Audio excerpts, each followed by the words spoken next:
সবাইকে আসসালামু আলাইকুম। আগামীকালকে বাংলাদেশের ত্রয়োদশ জাতীয় নির্বাচন। প্রায় ১৬ বছর পর ১৭ বছর পর দেশের মানুষ উৎসবমুখর পরিবেশে আগামীকালকে ভোট দিবে। তো যেই দলই নির্বাচিত হয় তার প্রতি আমার কিছুটা এক্সপেকটেশন থাকবে। তার মধ্যে প্রথম হচ্ছে ওসমান হাদির যে হত্যাকাণ্ড হয় এটার বিচার যেন দ্রুততম করা হয়।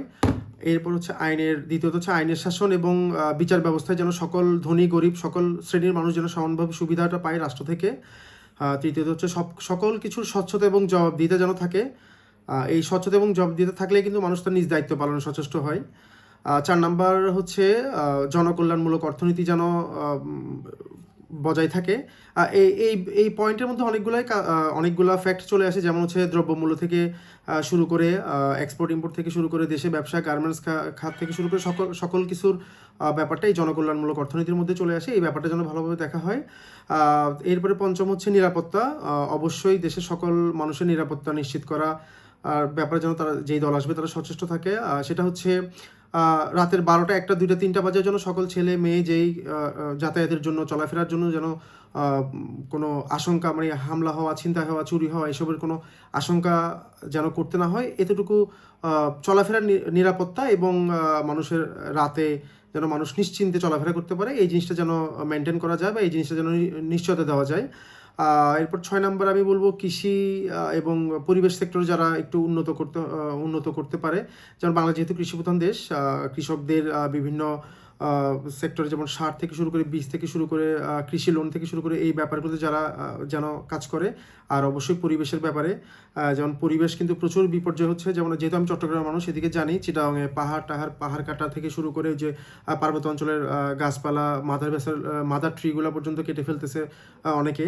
তো এই জিনিসগুলা, এটা ছাড়াও সেন্ট মার্টিন থেকে শুরু করে অন্যান্য ন্যাচারাল পরিবেশ যেগুলো আছে ওগুলো যেন একটু মেনটেন করা হয়, জীববৈচিত্র্য যেন মেনটেন করা হয়।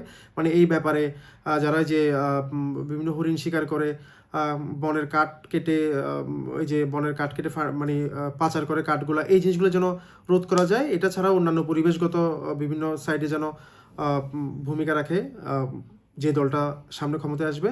আর সবচেয়ে গুরুত্বপূর্ণ যেটা বলবো সেটা হচ্ছে বিসিএস থেকে শুরু করে বাংলাদেশের সকল নিয়োগ, সরকারি চাকরি থেকে অন্যান্য নিয়োগে যেন একদম স্বচ্ছভাবে 100% ফেয়ারভাবে মেধাবীদের নিয়োগ দেওয়া হয়।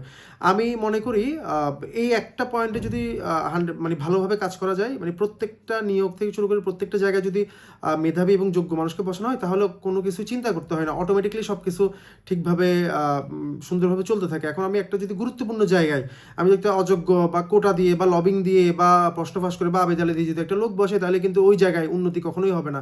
আমি হাজার কমিশন করি, হাজার সংস্কার করি, হাজার আন্দোলন করি, ওই জায়গায় ভ্রষ্টই থাকবে।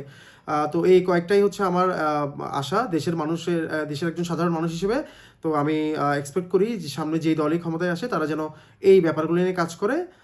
তো আপনারা সবাই ভালো থাকবেন। আর একটা, যেহেতু আর মাত্র ১২ ঘন্টার মতো সময় আছে, আপনারা চাইলে যারা এই ভিডিওটা দেখতেছেন তাহলে তারা বলেন কোন দল এই বিষয়গুলো নিয়ে, সবগুলো নিয়ে হয়তো 100% আমার এক্সপেকটেশন পুরো হবে না, বাট কোন দল এই পয়েন্টগুলোতে বেশিরভাগ কাজ করার ক্ষেত্রে অঙ্গীকার দিয়েছে বা তাদের মনে হয় যে এই কাজগুলো বেশি তারা করবে।